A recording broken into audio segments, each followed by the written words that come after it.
There are Teslas everywhere in this city.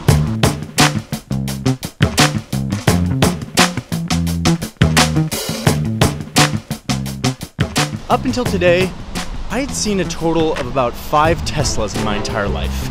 And 3 of those 5 were behind glass cases in luxury malls.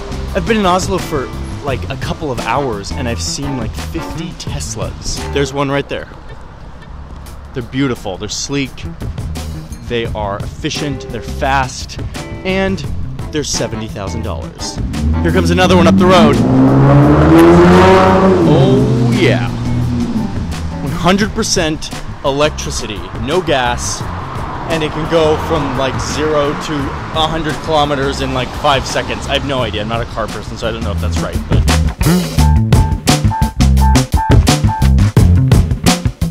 Here in Norway in 2014, Tesla actually broke a record for number of cars sold in a month for a single model of any kind of car, not just electric cars. And you look around for a few minutes and you realize it's not just Teslas.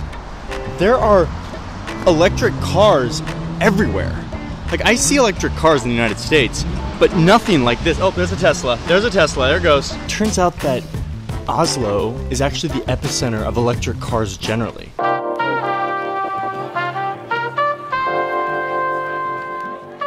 You can tell which cars are electric by their license plate. So this E at the beginning determines if it's electric. In 2016 in the United States, of all the new cars that were purchased, about 1% were electric, more like 0.9%. In Norway, it was 29%. And that trend is only speeding up. In January of this year, the share was like 37% or something of all the cars purchased being electric. Where on earth have I ended up? I've been kind of wandering around, and I feel like I'm about to enter a secret cave. The real question is, can I fly my drone over this amazing waterfall? Never flown a drone in Norway before, so we'll see how this goes.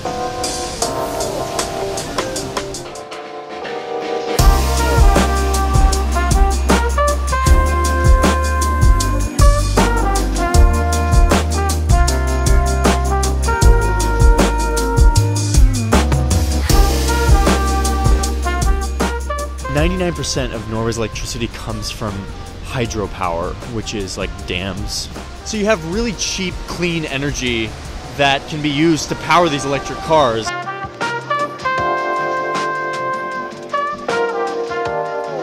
The real core explanation here, the reason why there are so many Teslas and so many electric cars on the road, comes down to government policy. The government incentivizes very, very strongly people to buy electric cars. This happens in various forms. You get free parking if you drive an electric car. You get access to the HOV lane, which has way less traffic.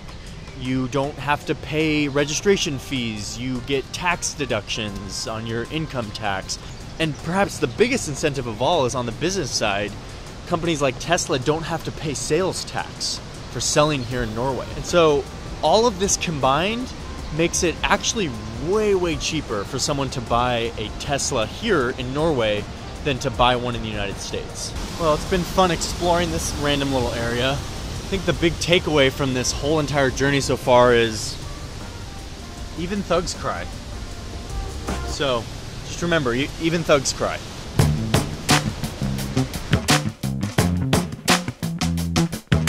Alright, this is perhaps my favorite site so far. There are 2,000 of these charging stations here in Oslo. Excuse me, can I ask you a couple? I'm so curious about that. I record it? Of course. Yeah, so it's all free. It's free? Yeah, it's free. This is what you get from buying an electric car. You get free charging and you can go in and out of Oslo without paying for the bompenger.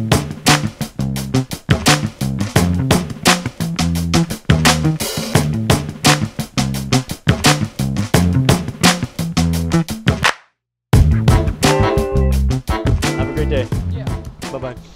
All of these subsidies we're talking about that help fund these electric cars are funded by what's called the Sovereign Wealth Fund. It's this huge fund that Norway has. It's worth almost $1 trillion. The government owns it. It's basically their rainy day fund. And this is what they use to fund the subsidies. The Sovereign Wealth Fund in Norway is comprised almost entirely of oil money, oil and gas money, fossil fuels. Norway is a huge producer of oil and gas, and they sell that to other countries and reap the benefits in terms of revenue and put that into their Sovereign Wealth Fund, which then gets funneled into subsidies for electric cars. So they're not burning the oil here and releasing carbon into the atmosphere, but they're sending it off to go be burned somewhere else. I asked my friend Tor what he thinks about this. Tor, what do you feel about Norway being this green, sustainable society, but really depending at the end of the day on fossil fuels in order to make that happen? Is that a tension within the Norwegian psyche? So I think the way we resolve it is basically that the world needs oil. It needs, there's a lot of countries that are developing, China, India, that will always need energy. And we would argue that we extract it more greenly than other countries. Yeah. We're buying good conscience for sure. Yeah. But it's better than not doing anything. We're fully aware that this green shift we're talking about is funded by,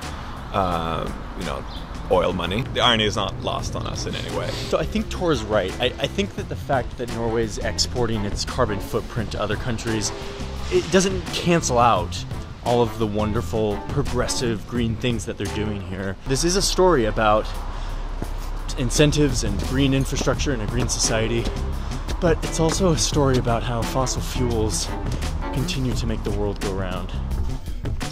I am tired and jet lagged, and I haven't slept in 23 hours, so I'm gonna go to bed now. It was a fun day chasing Teslas. Tomorrow, we go to the North Pole.